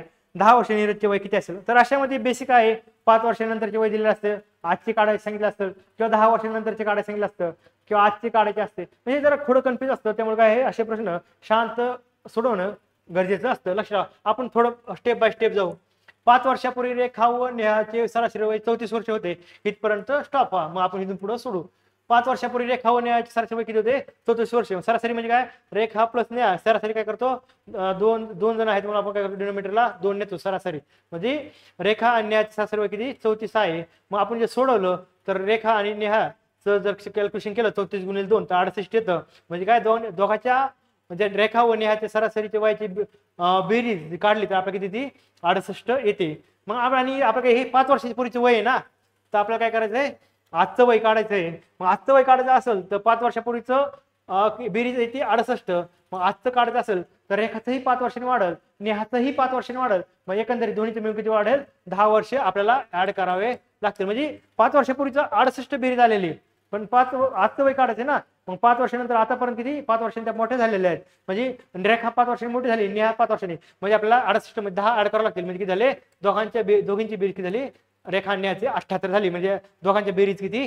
रेखा आणि नेहाच्या वय सरासरी रेखा आणि नेहाच्या वयाची बेरीज किती झाली? 78 झालेली आहे. आणि आता काय दुसरं आहे, रेखा नेहाची सरासरी वय 33 आहे. आता हे दुसरं हे लाईनचं सोल्युशन. रेखा नेहा नीरज ते सरासरी किती? 33 वर्ष आहे. किती? 33. मग आपलं करायचंय, असंच करायचंय, रेखा नेहा नीरज तिघ जण नाही म्हणून आपण डिनोमिनेटरला 3 काढला. हे जर कॅल्क्युलेशन काढलं तरी काय येतं? 99 येतं. म्हणजे रेखा नेहा नीरज तर काय येतं कॅल्क्युलेशन? 99 येतं तिघांच्या सरासरीचं. मग आपल्याला लक्षात ठेवा आर प्लस एन, आपल्याला माहिती आर प्लस एन आजचं वय यांचं किती कॅल्क्युलेशन केलं 78 आलेलं होतं. मग इकडे 99 आहे, फक्त आपल्याला काय करायचं आहे नीरजचं वय काढायचं आहे. नीरजचं वय किती 21. इथं आहे कुठे 21 नाही ना, कधी कधी देतात 21 आणि 21 टिक करतो आणि आपण उत्तर घरी आल्यावर कळतं अरे प्रश्न आपलं विचारलं होतं 10 वर्षानंतर विचारलं होतं. मग 10 वर्षानंतर किती होईल 21 + 10 किती 31. अशा प्रकारे हे क्वेश्चन आहे तुम्ही सोडवू शकता. मी तुम्हाला फक्त आयडिया देतो बरं का, इथून माझ्याकडून जास्त काय अपेक्षा ठेवू नका. मी कारण का अपेक्षा ठेवायचं सांगत नाही, कारण ही गोष्ट तुम्ही केलं तर तुम्हीच परफेक्ट होता. ह्याला काही दुसरी मॅजिक नाही. मॅजिक एकच आहे काय स्वतः प्रॅक्टिस करणे. हा दुसरा क्वेश्चन होता जो मॉडरेट लेवलचा. नंतर आपल्याला बघायचं आहे भूषण एक काम 80 दिवसात पूर्ण करतो, परंतु 10 दिवस काम केल्यानंतर भूषण निघून गेला व उर्वरित काम नीरजने 35 दिवसात पूर्ण केले तर एकटा नीरज तेच काम किती दिवसात पूर्ण करेल. तर आपल्याला एक स्टेप बाय स्टेप जाऊ. भूषण एक काम 80 दिवसात पूर्ण करतो, परंतु 10 दिवस काम केलं तर भूषण निघून गेला. एवढंच सांगितलं काय भूषण एक काम काय करतो 80 दिवसात पूर्ण करतो, पण त्याने काय केलं 10 दिवसानंतर तो काम निघून गेला. म्हणजे काही 80 पैकी तो किती 10 दिवसच काम केलं. 80 पैकी 10 दिवस म्हणजे किती 1/8 काम केलं आणि उरलं काम किती 80 पैकी 70 काम उरलं तर 70 म्हणजे 7/8 काम उरलेलं दिसेल. लक्षात ठेवा हे थोडं बेसिक्स आहे. आणि मग मला असं सांगितलं की बाबा 7/8 काम उरलंय ना, मग आता कोणतरी असेल ना उरलेलं काम करायला, तर कोण आहे नीरज आहे. उर्वरित काम नीरजने 35 दिवसात पूर्ण केले. किती 35 दिवसात पूर्ण केले तर एकटा नीरज तेच काम किती दिवसात पूर्ण करेल. त्याचं म्हणणं आलं की नीरजने उरलेले काम जर 7/8 35 दिवसात पूर्ण केलं तर पूर्ण काम किती दिवसात पूर्ण केलं असतं. तर लक्षात ठेवा 7/8 35 आहे. 7/8 काम हे 35 दिवसात नीरज करतो, तर एक काम पूर्ण करण्यासाठी किती दिवसात ते x काढायचं आहे आपल्याला. मग ते जे क्रॉस मल्टिप्लिकेशन करा, मग हे जे उत्तर काय येईल 40 येईल. हेही का काम जे आहेत एक्झाम्पल तुम्ही स्वतः पहा युट्यूबला किंवा लेक्चरला कुठं असेल तिथं. हे फक्त बेसिक आयडिया दिली. इतके सोपे क्वेश्चन असतात. जर इन्फॉर्मेशन माहिती असेल तर लगेच तुम्हाला कळून येतं की तुम्हाला उत्तर कसं काढायचं. किती मॉडरेट लेवलचा क्वेश्चन आहे. मला सांगा ना 14 आणखी तुम्हाला मागचा पण क्वेश्चन जर माहित असतं बेसिक इन्फॉर्मेशन तर 16 झाले असते. म्हणजे 15-16 मग तुमचे 16 प्रश्न आरामात कमीत कमी बरोबर आले असते. म्हणजे आपलं 12चं टार्गेट आहे पण आपले आणखी 4 वाढले असते. नंतरचा आपला क्वेश्चन आहे लास्टचा क्वेश्चन आहे लास्टचा क्वेश्चन राहिला सगळ्यात डिफिकल्ट क्वेश्चन. म्हणजे तुम्हाला सांगतो ना 81 नंबरचा क्वेश्चन म्हणजे पहिला क्वेश्चन आणि शेवटचा क्वेश्चन सोडायचाच नव्हता, कारण की खूप वेळ कन्झ्युमिंग होता. त्यामुळे लक्षात ठेवा की असे क्वेश्चनला हात लावायचे नाही. आपल्याला फक्त 20 पैकी 17 किंवा 16 काढायचे आणि चांगले काढायचे. कमीत कमी 12 काढायचे, पण चांगली प्रॅक्टिस झाली तर 16-17 पण निघू शकतात. स्थानक ए पासून काही प्रवाशासह एक रेल्वे गाडी सुटते. म्हणजे काय आपण स्टेप बाय स्टेप जाऊ. स्थानक ए पासून काही प्रवाशासह एक रेल्वे गाडी सुटते. म्हणजे एक रेल्वे गाडी सुटते. बस स्थानकावर 50% प्रवासी उतरतात व 25 नवीन चढतात. सी स्थानकावर रेल्वे गाडीत उपस्थित असल्यापैकी 40% प्रवासी उतरतात व 40 नवीन चढतात. आता रेल्वे गाडीत उपस्थित प्रवासी संख्या स्थानक ए वर चढलेल्या प्रवाशांच्या 40% इतकी आहे, तर किती प्रवासी स्थानक बी वर उतरले. त्याला तेव्हा ए स्थानकावर ट्रेन निघली, ती बी स्थानकावर गेली, तिथे काही प्रवासी उतरले काही चढले आणि परत पुढे बी वर सी वर गेली, तिथे पण काही प्रवासी उतरले आणि काही चढले. मग सिनेरिओ कसा लक्षात ठेवा, इमॅजिनेशन करा. ए बी सी हे 3 लोकेशन आहे. ए ला ट्रेन निघाली, बी ला थांबली, बी ला काय झालं ए ला काहीतरी प्रवासी बसले होते तिथून ती ट्रेन निघली होती.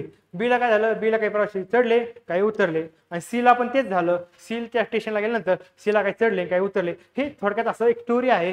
स्टोरीचं हे काय काय बनणार आहे सोल्युशन बनणार. असं साधं सिंपल सुटसुटीत आपल्याला करता आलं पाहिजे, असं जास्त कॉम्प्लिकेटेड करायचं नाही. त्यामुळे म्हणलो ना कीवर्ड्स इमॅजिनेशन काय दिलं आहे काय काढायचं आहे काय काढायचं आहे हे कळलं पाहिजे. लक्षात स्थानक ए पासून काही प्रवासी एक रेल्वे गाडी सुटते, काही प्रवाशासह म्हणजे काय म्हणू एक्स प्रवाशासह सुटते असं लक्षात ठेवा.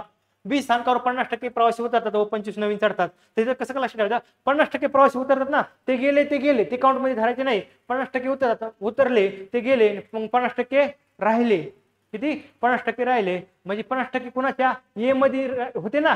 किती ए मध्ये किती होते समजा एक्स होते बरोबर आहे. एक्स मधले 50% उतरले आणि 50% राहिले. मग आता लक्षात थोडं कॅल्क्युलेशन कन्फ्युज होऊ नये म्हणून आपण लक्षात ठेवा 50% म्हणजे काय तर म्हणलं मूलभूत अंकगणित 50% म्हणजे 50/100 म्हणजे किती 0.5 म्हणजे 0.5 प्रवासी राहिले असं लक्षात ठेवा. बी स्थानकावर 50% गेल्याचा विचार करायचा नाही, जे आहेत त्यांचा विचार करायचा. काय म्हणलं गेले ते गेले, जे आहेत त्यांचा विचार करायचा. म्हणजे 50% राहिले कोणाच्या एक्सच्या म्हणजे पहिले प्रवासी जे होते ना एक्स प्रवासी चढले होते ना एक्सच्या ह्याच्यामध्ये. एक काही प्रवासी रेल्वे म्हणजे एक्स प्रवासी ए पासूनच निघले होते, ते एक्सचे 50% गेले 50% राहिले. 50% म्हणजे 0.5 एक्सच्या 0.5 आहेत गाडीमध्ये. काय गाडीमध्ये म्हणजे 0.5x आहे आणि त्याच्यामध्ये प्लस काय काढायचे 25 म्हणजे 0.5x प्लस 25 करायचे. हे फॉर्म्युला झाला बीच्या प्लॅटफॉर्म बीच्या लोकेशनचा.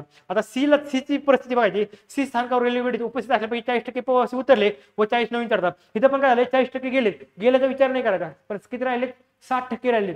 मग 60% कोणाच्या बी मध्ये जे होते ना बीच्या 60%. आधी काय बीचा सिनेरिओ करताना आपण एचा विचार केला. आता सीचा सिनेरिओ जे आहे जे हे आहे सिनेरिओ त्याचा विचार करताना आपल्याला बीचा विचार करावा लागेल. मला लक्षात ठेवा म्हणजे आपलं जे आलं बीला किती बीचं जे होतं ट्रेन मधले लोक 0.5x प्लस 25 मग किती राहिले 60% राहिले. 60% म्हणजे 0.6. मग कोणाच्या 0.6 लक्षात ठेवा 0.5x प्लस 25च्या 0.6 आणि प्लस 40 चढलेत ना. हे दुसरं इक्वेशन झालं बी आणि सी. हे झाले 2.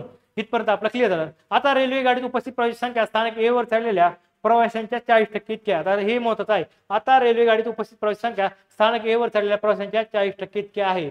म्हणजे काय आणि विचारलंय तर किती प्रवासी स्थानक बी वर उतरले. आता रेल्वे गाडीत उपस्थित प्रवाशांची संख्या स्थानक ए वर चढलेल्या प्रवाशांच्या 40% इतकी आहे. म्हणजे किती सी वर जे लोक आहेत ते किती एच्या 40% म्हणजे 0.4% आहे. आपण केलं ना 40% म्हणजे 0.4 म्हणजे सी वर जे लोक आहेत ते एच्या किती 0.4% आहेत. ए म्हणजे काय लक्षात ठेवा एक्स पकडला होता मग सूत्रामध्ये x.04 आणि सी काय हे सी काय आहे 0.5x प्लस 25 इंटू ब्रॅकेट केला आणि इंटू 0.6 प्लस 40 म्हणजे काय 0.5x प्लस 25 इंटू 0.6 प्लस 40 हे सोल्युशन झालं आपलं सीचं आणि इक्वल टू मग काय x.0.4 हे इक्वेशन तयार झालं. आणि इक्वेशन झाल्यानंतर आपल्याला काय उत्तर येतं x इज इक्वल टू 550. 550 म्हणजे काय आपल्याला प्लॅटफॉर्म ए पासून काही जे प्रवासी निघले होते ते किती होते 550 हे उत्तर निघतं. मग आपल्याला काय विचारलेलं आहे तर किती प्रवासी स्थानक बी वर उतरले. आपल्याला एचं नाही विचारलं तर बीचं विचारले. 550 मधून किती एक्स आपल्याला भेटला. एक्स म्हणजे एचे प्रवासी होते आपल्याला माहिती 50% बी वर उतरले. 550 चे अर्धे किती होतात लक्षात ठेवा 50% म्हणजे अर्धे म्हणजे किती 275 हे आपलं उत्तर निघतं. थोडं कन्फ्युज झालं असेल ठीक आहे म्हणणं आहे पण थोडं तुम्ही डोकं लावा आणि कसं उत्तर सोडता येईल बघा. आणि मी जे थोडंफार आयडिया दिले त्यानुसार जाण्याचा प्रयत्न करा. तुमच्या काही स्वतःच्या ट्रिक्स असतील त्या पण लावण्याचा प्रयत्न करा. मित्रांनो गणित बुद्धिमत्ताचा मी इथं शिकवत बसणार नाही. फक्त माझं एक काम आहे तुम्हाला स्ट्रॅटेजी देणं अनालिसिस देणं आणि तुम्हाला योग्य मेंटरशिप मैत्रिणी बाबतीत करायची. कारण की मी ह्याच्या थोडंच करू शकतो कारण की हे कसं आहे पोहायचं काय मी तुम्हाला पहिल्यांदाच म्हणलं मी पोहायचं कसं ते सांगणार आहे पण ऍक्च्युली पोहायचं कोणाला आहे तुम्हाला आहे. त्यामुळं मॅथ अँड रिडिंगच्या बाबतीत मी वैयक्तिक सांगतो की स्वतः प्रयत्न करा तरच तुम्हाला मार्क्स येतील. मी कितीही बोललो तरी काही फायदा नाही. तर ह्या 20 क्वेश्चनच्या बाबतीत तुम्ही स्वतः पुढाकार घ्या. बाकीच्या क्वेश्चनला मी आहेच. ठीक आहे मित्रांनो थांबूया इथंच. आज मॅथ रिडिंगच्या क्वेश्चन बाबतीत आज आपण डिस्कस केलं. आणखी काही गोष्टी असतील त्या आपण पुढे डिस्कस करत राहूयात. मित्रांनो पहिल्या पेपरला आपल्याला जवळपास आता ह्या 1 तासात झाला असेल 5.5 घंटेपर्यंत आपला पेपर गेलाय.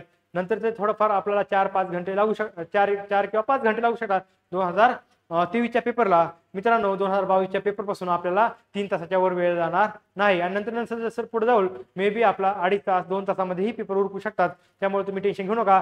आपली बॅच ही 40 कमीत कमी 40 मॅक्सिमम 45 घंट्यापर्यंत जाईल. त्यामुळे तुम्ही लोड घेऊ नका. 40-45 घंटे म्हणजे दररोज 2-2 तास जरी केलं 20 दिवसामध्ये तुमची बॅच बघून होते बरोबर आहे. आणि मित्रांनो मी तुम्हाला श्युरिटी देतो आपली बॅच केल्यानंतर मी असं म्हणत नाही की मी कुठं असं एकदम खूप काहीतरी हे करणार आहे किंवा कुठून काहीतरी वेगळं आणलंय. हे सगळं तुम्हाला माहिती फक्त तुम्हाला कसं करायचं ते सांगतो. त्यामुळे मित्रांनो तुमचा अभ्यास आणि आपली बॅच हे दोन्हीचं जर चांगलं कॉम्बिनेशन झालं तर आरामात तुम्ही किती झाला 65+ जाल. फक्त एकच आठ आहे काय पहिल्या लेक्चर पासून म्हणजे इंट्रोडक्शनच्या लेक्चर पासून ते लास्टच्या शेवटच्या लेक्चर पर्यंत तुम्ही काय केलं सर्व लेक्चर काळजीपूर्वक बघितले पाहिजे. आणि मी ज्या स्टेपने सांगितले त्या स्टेपने पाहिले पाहिजेत आणि बघितले पाहिजेत आणि सॉल्व्ह करून पेपर बघितले पाहिजेत तरच तुम्हाला हे टार्गेट अचीव्ह होईल. आणि मी गॅरंटी सांगतो 65+ जे तुमची भीती आहे की कसं अचीव्ह करू. मित्रांनो सगळं अनालिसिस झाल्यानंतर तुम्हाला असं कळलं 65+ टार्गेट खूप कमी होतं. तुम्ही 70+ का नाही ठेवलं 75+ का नाही ठेवलं. मित्रांनो ही तुमची जबाबदारी. ते 65+ टार्गेट 75+ कसं न्यायचं ते. ठीक आहे मित्रांनो आज इथेच थांबूया.